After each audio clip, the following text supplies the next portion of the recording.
What's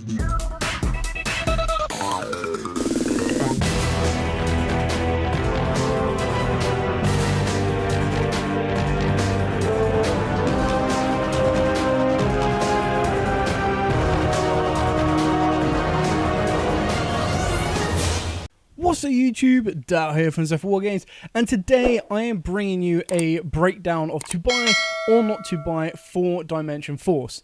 Now the Dimension Force pre-release is due out this weekend, so I believe it is the 14th and 15th of May, and then the official set is released a week after that. So I believe it is 16th, 17th, 18th, 19th of May is when you can get your official store release. Otherwise you can pick up some boxes, packs and promos the weekend beforehand, being the 14th and 15th. So what I'm going to do in this video is I'm going to take you through what you get your pre-release for starters. Then we'll go over the secrets that are within the set. We'll also look at the starlights that have been confirmed as so far. And at this moment of recording this video, it is 3 out of 5 that we know. And then also took you over some of the other standout cards that are ultra rare that you will be wanting to look out for, that are probably a little bit more important than the ultra rares themselves. With all of that out of the way, please smash that like button, hit that notification bell, and subscribe so you don't miss out on any more upcoming content. We'll also take a look at some of the pre-order prices from those lucky few that got to open early. Anyway, starting straight off, of course, we do have Dimension Force. So this is the official Konami website promoting the events on the 14th and the 15th of this month. You get 5 of the booster packs if they are running it by the old version of the sneak peeks. Otherwise, some events are doing you pay, you enter, and you can get as many packs as you like. The promo is the Vistas Starfrost. Now, this is obviously a secret in the core set as well, so we'll talk about that a little bit later on, but you do have the ability of picking up as an Ultra, or, of course, a secret. Then the winner, usually, and one as a raffle, will receive this awesome playmat, and then every entry will receive this field center, and the field centers are really cool if you do collect them, and the mat does look really, really cool as well, specifically if you are an Odd Eyes fan.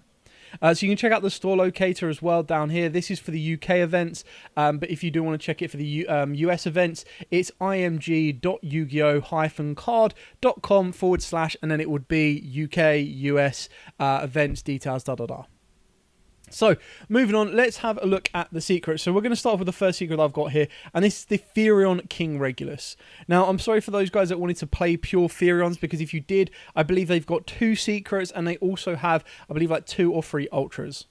So looking at this being the first secret, and we'll also look at the bug one as well when I get to it. But the idea behind, let me just close some of these. The idea behind the Therions is that they all share different types and attributes. So you've got Therion as the king is a machine. But what this will add to not only Therion deck but machine decks is an Omni-Negate. So for example, you can only use each of the following effects once per turn. You can target a Therion monster or a machine monster in your graveyard, special on this card from the hand, and if you do, equip that monster to this card. When your opponent activates a card or effect, quick effect, you can send one Therion monster from your hand or face up field to the graveyard to negate that effect. A Therion monster equipped with this card gains 700 attack. Also, it can activate the second effect listed above as if it were Therion King Regulus. So basically, it gives the card that is attached to the Omni-Negate ability. So it's a really kind of cool card, and this, in my opinion, will probably be the highest value card for now, for the pure fact that it's a free summon on the negate for any machine deck. But I don't expect to be seeing most of these cards once the releases hitting above £30 for now. They might grow up in price depending on if the decks start to do a little bit more, but officially at this moment in time, they're not really doing a huge amount in the OCG or TCG. So I'm just going to have a look at one of these. So this is the other Therion. So this is the Therion Lily Borea or Borea. And at the moment you can see that its pre-order price is approximately £32 or $40 US. I expect this to go down, but the reason this is good is because it shares the same thing in theory for plant decks that the King Regulus does as well. So you can only use each of the following effects once per turn. You can target one Therion monster or plant monster in your graveyard to special on this card from the hand, and if you do, equip that monster to this card. You can send one card from your hand or field to the graveyard to add a Therion spell or trap directly from your deck. So you can see that this is the rotor of the Therion deck itself, which is why it's, of course, been given a secret. Usually, rotors of the deck or searchers of the deck and then Omni Negates, boss monsters of the deck usually do get secrets. So you can see that this is about £30. Like I said, after release, I don't expect it to be this high. The only reason it will be this high is if Therions do a lot, and ultimately I don't think they are going to do a huge amount. So there's two of your secrets already. You've got the Regulus, and then of course you've got the Lily Bora. You then look at, well, this is less so. I'll come back to this in a minute because that's a trap card, and it's an ultra rare, so... You then look at Illegal Knight. Now, Illegal Knight is the brand new Brave card. So during the main phase, if you control no monsters or you control a Brave token, you can special on this card from the hand. If you control Brave token, quick effect, you can target up to 2 cards your opponent controls as cost. Give control of this card to your opponent, and if you do, return the targeted card to the hand. Now, in my opinion as well, I personally wouldn't be replacing the Griffin for this, and I'm not sure I'd want to add this in place of Griffin. It's no stronger in attack as Griffin, it's the exact same stats, so it's not becoming a better beater. The fact that, quite like the Griffin, it doesn't return or bounce or change controller's cost, so it targets as cost. So if your opponent bounces this or gets rid of this, because it is give this to your opponent, and if you do, you get the second thing. If you can't do the first part, you won't get the second part. So if you don't give this to your opponent, you're not going to get the 2 bounces. So I just think it's very flimsy, and I expect this to drop to like a £20, maybe even a £15 card, because it's definitely a one-off if you wanted to play it. Going into more of the secrets, so this is probably one that I'm a little bit hyped for as well. So this is the Libra Monster Fire. So of course, Libra Monsters are a TCG exclusive at current, and their brand new secret rare is actually pretty good. Again, you can see the approximate price is about $25 US, about 20 UK pounds. I expect this to drop to about £15 to £10, because again, it is specific for Libra Monsters. So you reveal a ritual monster in your hand to special on this card from the hand. If this card is special, you get to add a Libra monster from your deck to the hand, except itself. You can only use the effect once per turn. Now, obviously, again, this is pretty much your rotor of a deck, which is why it gets given the secret rarity. The other Libra monster cards that they do get in this set, I believe, are ultras and supers, which is really, really cool. So they're not going to be huge amounts of money. Considering this is the second wave of support, it's not exactly broken, like it's not taking the deck to make it tier 0 or anything like that, but it's still very, very good for the deck itself. So if you're a Libra Monster player, which again, I don't expect it to become meta, I think it's going to be very difficult for a ritual deck to become meta in the future, because we haven't really had anything to that level. I mean, you could probably argue Drytrons, but they kind of utilized XYZ's consistently free summoning and searching of all materials was probably the more recent one compared to Necros as well. So again, I expect this to hugely drop in value. We'll then carry on with the secret. So again, we've got the pre-sale for Scareclaw Tryheart. $15 US, about £12. I expect this to be the lowest. I think this could be a £5 card pretty easily, because again, it's specifically to Scareclaws. So Scareclaw requires 3 effect monsters, must be link summoned. All face-up monsters on the field are changed to defense. It's unaffected by the activated effects of defense monsters. Once per turn, if this card is in the extra monster zone, you can target a level 3 Scareclaw monster in your graveyard and special summon it. If you do, add 1 Scareclaw monster from your deck to the hand. Also, you can't special summon monsters for the rest of the turn except Scareclaws. So straight away, it locks itself into Scareclaws. So straight away, it doesn't allow you to have synergy with other engines. It doesn't let you use DPE. It doesn't let you kind of branch out from what it is. It kind of reminds me of Evil Eyes a little bit. The artwork looks kind of cool. It looks cool as a secret. But I reckon this is probably going to be one of, if not the cheapest secret in the entire set. And the pre-order price already being like half of most of the other secrets pretty much shows that already. Carrying on, we then get Psychic End Punisher. So this is, of course, a huge, I think it's like a level 11 synchro. So while your life points are lower than or equal to your opponent's, this synchro summon card is unaffected by your opponent's card effects, I believe it is. Once per turn, you can pay 1,000 or 3,000, I can't really see it with this here. Target 1 monster your opponent controls and 1 card target 1 monster you control and 1 card your opponent controls, banish them. At the start of the battle phase, you can make this card gain something amount of attack equal to the difference in your opponent's your life points and your opponent's life points. So it basically gives it a bit of a beat. The fact that it's not a quick effect, it's just a once per turn. And again, this shares the $30, £25. I expect this, again, it's a card you're only ever really going to be playing one of in a deck. So I wouldn't be surprised if this hits £15, £10. Then this is probably my personal favourite from the deck because I think it looks really cool. I always like with pendulums when they mix the colours. When they mix red and blue, it works really, really nicely. But this one, basically, 2 effect monsters, including the Pendulum Monster. If this card is link summoned in the extra monster zone, you pay 1,200 life points to add a Pendulum Monster from your deck to the hand. For the rest of this turn, unless you Pendulum Summon after this effect resolves, you cannot activate monster effects, and the effects of any card or cards in the Pendulum zones are negated. If 2 monsters with different original levels are Pendulum Summoned at the same time to zones this card points to, you get to target 2 cards on the field and destroy them. So see, that's going to be really good going second. You can see that Pendulum Magicians are going to take huge advantage of this particular card because they can Pendulum Summon monsters with different levels. You've got stuff like your Oath Dragon, and then of course you've got your Wisdom Eyes, which are level 4s, your Eternal Gazers, which are level 3s. If you wanted to play the Zhangji Magicians, that's a level 5. So you've got the options to kind of utilize this card. Now you can see from the pre-order price, this is the most expensive, sitting at about £40 and $50. But again, I reckon this will come down to around £30 because it is specific for Pendulum Magicians right now, and of course Pendulum decks. You do get the Performer powers in this set as well. So you can kind of see that it has more of a wide range utility. It will be interesting to see where it kind of goes from here. But I feel that it's just basically holding a hole for Electromite. I still feel that if Electromite come back, you might choose to use that over this.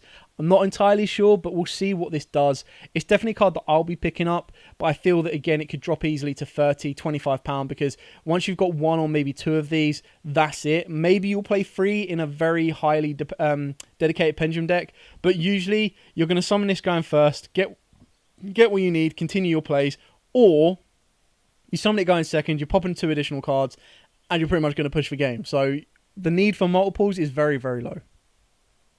On to the final pre-release one. Already done this one. Ignore that one. So continue on with the secrets. So, of course, we've got the Abyssal Dragon. Now, this is actually called like Alba Dragon, something like that. It requires Fallen of Albaz plus 1 or more Dragon monsters. And it can be used... it can't be used as fusion material. But it can... it must be fusion summoned by sending the mentioned cards from either player's monster zones to the graveyard to special summon it from the extra deck. You can't special summon other... it can't be special summoned by other means. So basically, it has to be contact fused. It can't be summoned by other ways. This card can attack your opponent's monsters a number of times each battle phase up to the number of materials used for its summon. Now, the chances are, if you use your opponent's dragon monsters, you're pretty much taking away the majority of attack targets you've got, because this one is specifically opponent's monsters. So if you take off all of the opponent's monsters, it's not going to be able to attack them. That being said, once per turn during the end phase, if this card is in the graveyard because it was sent there this turn, you get to add a Polymerization normal spell or Fusion normal spell from your deck to the hand. So it can search you out Fusion Destiny. It can search you out any Fusion spell that you want, as long as it is a normal spell. So that's really, really cool. But then again, you've still got Albion that's going to get you Branded Fusion or Branded in Red. So again, it's one of these cards I feel that 1 is going to be more than enough. Maybe 2 is kind of good in the mirror, but again, Mirror Jade is a worm, so you're not really taking out their biggest threat. You still need Fallen of Albaz on the board to do this, and I don't think people are going to be playing Fusion Deployment and Free Albaz in the main meta version of the deck. So this is probably going to be better for the Rogue format of the deck. Again, it's a card that you probably need 1 of, so £20 maybe less than that. Obviously, this is the Vista Starfrost, so we'll talk about this a little bit more. So if this card is in your hand, you can target a monster you control with a different type and attribute. So it can't be Warrior and it can't be Light. Destroy that monster, and if you do, special summon this card. You can only use the effect once per turn. While this card, when this card destroys an opponent's monster by battle, you can make this card gain attack equal to half the original attack of or defense of the monster, of that monster, whichever is highest. Now, the best use of this is that it's a level 6 tuner. That's pretty much it. The fact that it's a promo and a secret, I think, again, this is probably one of the worst secrets in the set. You're looking at about £5 to £10. The final secret, I believe, let me just check the other ones. Yeah, these are all ultra rares I'm going to go over in a minute. But the final secret rare of the set is, of course, Odd Eyes Pendulum Graph Dragon. So its pendulum effect is you can only use the pendulum effect of this card's name once per turn. During the end phase, you can add a ritual spell from your deck or graveyard to your hand, then return this card to the hand.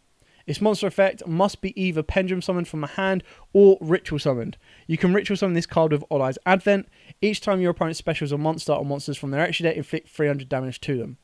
Once per turn, when your opponent activates a spell card or its effect, you can place this card in your pendulum zone, and if you do, negate that effect. Then, if this ritual summoned card was placed into the pendulum zone, you get to special summon an Odd Eyes monster from your extra deck. So, I mean, that's kind of cool because it can let you get to Vortex, but I still think that Pendulum or Odd Eyes are a little bit Like, they're a lot down the pecking order of competitive level decks. I don't think this card does this. This card could have very easily been an ultra rare. Speaking of ultra rares, we've got 3 that I'm going to go over. So I'm going to go over the Rexstrom, I'm going to go over the Dynamorphia Frenzy, and I'm also going to go over the Dogmatic. I believe this is the one. Let me just double check. Dogmatic or Ritual Fusion Singles. No, that's not the one. Where's the one? I'll have to try and find it. But basically what I'm looking for is I'm looking for the one that is basically, well, not super poly. It lets you poly either side of the field, so I'll have to find that in a minute. Let's have a look, shall we? Dimension Force. Dog. I think it's a branded, actually. That might be why. It's probably because I saw a Dogmatica. There it is. This is one. Cool. We'll get there eventually. So, this one is, so it's called Branded XR, so again, searchable as well, and settable with Albion. Only activate 1 card with this card's name per turn. Target a Despial monster or level 8 or higher fusion monster in your graveyard. Special summon it, then you can apply this effect. Fusion summon a level 8 or higher fusion monster from your extra deck by banishing monsters from either field as material. So the reason this is so good is that it doesn't need you to use the level 8 one that you bring back. So it can let you bring back the Mirror Jade after already using its effect. Keep in mind, if you were to use that Mirror Jade's effect and get rid of it again, you can bring it back with Branded in red and straight away use this effect again. So you get to use Mirror Jade 3 times during your opponent's turn, which is mad. The fact that it lets you banish monsters from either field as material is also incredibly powerful, which is why I was shocked that this wasn't a secret and it was only an ultra. Speaking of ultras that I was shocked weren't a secret, Rexstrom is definitely one of them. So, Dynamorphia Fusion Monster plus 1 Dynamorphia Monster. You can only use the second and third effect of this card once per turn. Monster your opponent controls with attack equal to or higher than your life points cannot activate their effects. Key in one with Dynamorphia is you're planning to get as low as you possibly can without dying. Quick effect, you pay half of your life points until the end of this turn. The attack of all monsters your opponent controls become equal to your life points, meaning their effects are negated. If this card is destroyed in battle or by card effect, you can special summon a level 6 or lower Dynamorphia monster from your graveyard. Chances are you're probably going to end up going back to the other Kentagina. The reason that card is so good, and that is an ultra, is because of Dynamorphia Frenzy, which I believe is also an ultra. Artwork is awesome as well. So you've got like Rexstrom, and then I think you've got Pharesia, and then the other two, which Kentagina I believe is in the middle, and you got another one there. It's really cool. So during your opponent's main phase, pay half your life points, fusion summon 1 Dynamorphia fusion monster from your extra deck, using 1 monster from your deck and 1 monster from your extra deck as materials. When your opponent activates a card or effect while your life points are 2,000 or less, you can banish this card from the graveyard. You take no effect damage from your opponent's card effects this turn. So the graveyard effect is less relevant, but it's the fact that it lets you again pay half your life points, which is quite damaging. But you get to fusion summon Rexstrom using a Dynamorphia fusion monster from your extra deck and a monster from your deck. So straight away, that lets you put Kentagina into the graveyard, and then that lets you pump out a Rexstrom for pretty much free. Yes, it is very easy Ash fodder, but again, it's something that I could have seen easily be a secret above some of the other cards we have seen. Anyway, I hope this kind of breakdown has shown you. So ultimately, is the set worth buying? Well, we've already seen the pre-orders of the prices, and nothing right now, considering the time I'm recording this is on the Monday, and the set doesn't come out until the end of the week. So as pre-release that is as well. I can't imagine that you could get your money back. So if a box retails for about 68 UK pounds, I can't imagine you would pull enough cards to make your money back. So value-wise, it's quite low. The Starlight so far that we know is Ghost Bell, which is an interesting one. Then you've got the Furion King Regulus, and then the third one is the Albaz Fusion Monster, which I think looks cool. But again, what's cool about it is you only need one. But I would really like to see Rexstrom as a Starlight rare. I think that would look really awesome.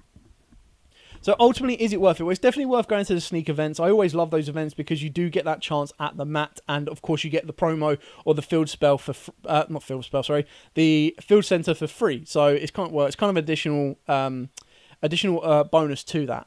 Now, whether your event does build your deck from the 5 packs, or whether your locals does buy entry, you get 5 packs, and then you play with your own deck, is entirely up to them. Either one is still pretty good because you do get to get the cards a little bit early, and you can pick up some of the cards that you might be wanting if you are a Dynamorphia, Furion player, or Scareclaw, so on and so forth. Now, as the overall value for the set, I think is very difficult to justify for the pure fact that there isn't anything in here that is widely used, that requires you to play it at more than 1 or 2 unless you're playing a dedicated Therion deck, and there isn't like a staple card that everyone needs to play. I feel that this set is very directed towards Pendulum players and Odd Eyes players in general, Dynamorphia players for a little bit of support, but because they're ultras, they're not that bad to pick up. Therion players, so players that were hyped for that set or hyped for that art type and now kind of go, whoa, I need like 4 ultras and 2 secrets. Scareclaws, I think, will be incredibly cheap to pick up. And then I think Libra Monsters, after time, because they're not meta-defining, they're just a really cool art type right now, again, should be relatively cheap to pick up as singles. So, ultimately, go to your events this weekend, enjoy trying to win the mat, enjoy trying to win the promo, get your free field center, add it to your collection as you go, see what you pull. If you plus, amazing. If you don't, it's not the end of the world. You can trade into exactly what you need without going through the fluff of the rest of the set. Anyway, thank you so much for watching. Don't forget to like, comment, subscribe, share. I hope this has given you a bit of an insight into the set as well, so you know exactly what the secrets are you're going to be looking out for. And then you also know the kind of ultra rares that if you pull them, they're going to be a little bit more sought after than some of the secrets as well. As absolutely always, guys, stay safe. And of course, happy dueling.